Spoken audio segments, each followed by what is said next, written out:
In this video tutorial, I'm going to show you how you can use smart notebook software to create interactive and visual teaching ideas for teaching myths, fables and legends. On this first page here, I have simply inserted a web link which will enable me to click on the web link and go straight to the interactive website that I require. I've also used my camera tool to create a screen capture of the site so that I know that when I click on here, I will go to this website.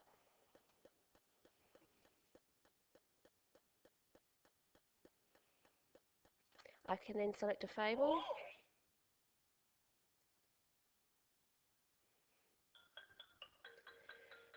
and students can listen to a fable online. A sleeping lion was awakened one morning by a mouse running over his face. The lion became so angry that he grabbed the little mouse in his paws and was about to eat him up. With notebook software, if you simply close your website, you go straight back to your notebook software.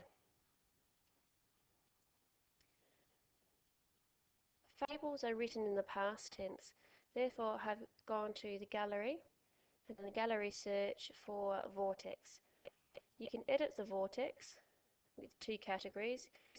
Cross-curriculum links may include odd and even numbers, maybe masculine and feminine words, for example, and you simply type in the text that you'd like for the labels. So what students do, okay, we've got ran is the past tense, cried is the past tense, going is the present tense, but if I put it in the past tense, you can see that it's spat back out, and then the students can then recorrect it by dragging it to the present tense. On this page here, I'm looking at speech marks within fables because the characters, which are usually animals, speak. I have inserted a video file as an FLV file. This came from YouTube, but rather than me relying on the YouTube as a web link or relying on the internet, you can actually insert it within your notebook software, and then I can click play. There, Snookums. That's a loud baby. Oh, Captain Cluck, baby doesn't know about commas in quotes. Strange thing for a baby to be upset about, but have no fear. Professor Helen von Chicken. So you can see that students can view it. Also, the advantage of having a video file embedded within your notebook software means that the advertising which appears on both sides and all around on YouTube isn't available for students to view.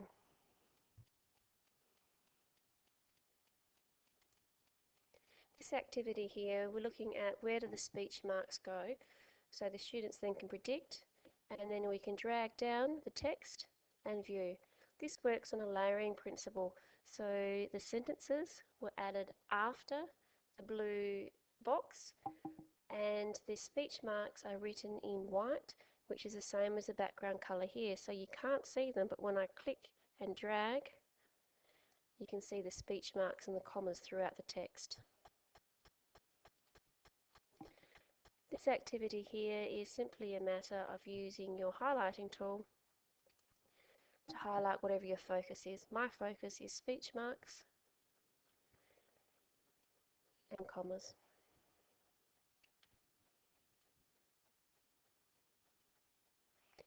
Here is another example. I have simply typed the text and inserted a quotation marks and a comma and changed the colour.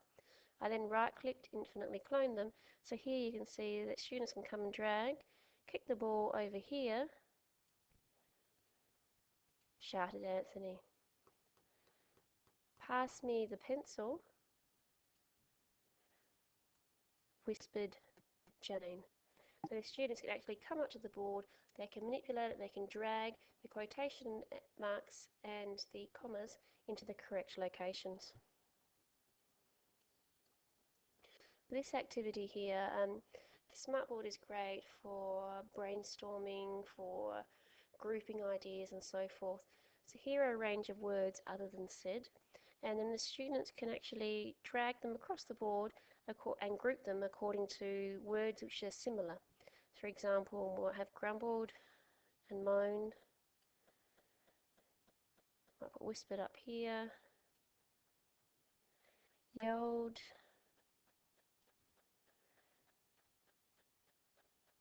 Whispered, sighed maybe, depending on how the students see the association between the words.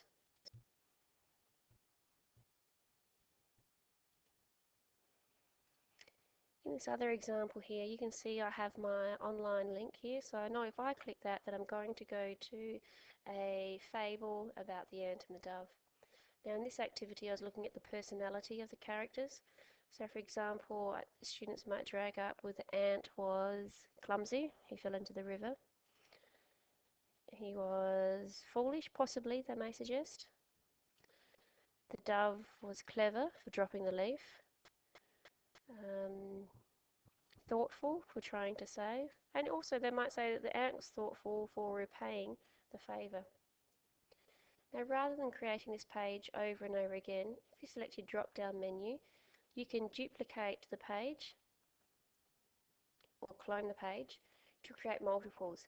Then it's simply a matter of changing your web link and the characters here, and you can see that students can then drag up the personality traits, whichever they see fit the characters.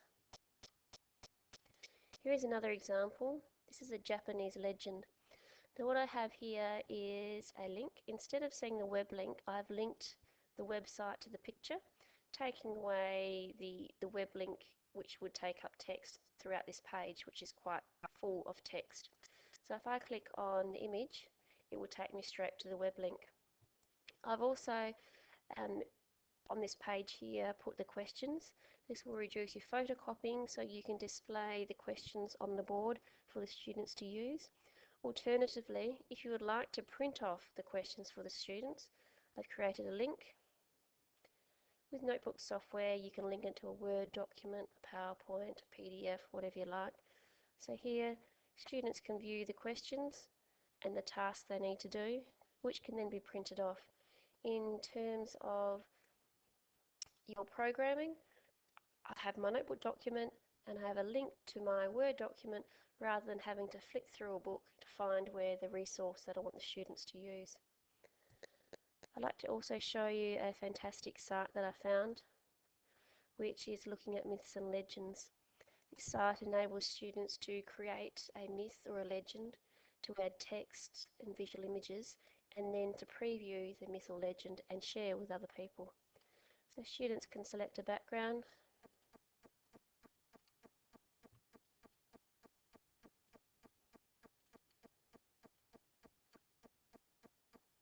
There's my background. We can select some characters, put him in, I put another character in, and you can move them around. Now if you like the character to be behind the image, it's the same with the notebook software. You can right click, order, center back. With this one here, I'm just going to center back.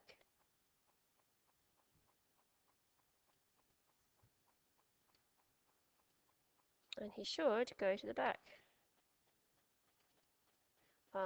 He's gone to the back of this guy here, okay? The reason why he didn't go behind the background image, because as within notebook software, it's the background or the final, the first layer. You can add other things into it. Add a bridge, for example. I've got two bridges. I'm just going to delete one. Now this one here, I show you the center back. So if I select center back, you can see now that the person is actually in front of the bridge. Again, select the bridge, center back, and now they're both in front of the bridge. You can also add speech bubbles and simply type your text. There are a range of things you can add. There are also a range of chapters that students can create, and they can select preview to view their myth or legend. For more information about the web links used throughout this video tutorial, if you visit my site at http-inter-tech.com.au. There will be an article related to myths, fables and legends and the interactive sites used throughout this tutorial.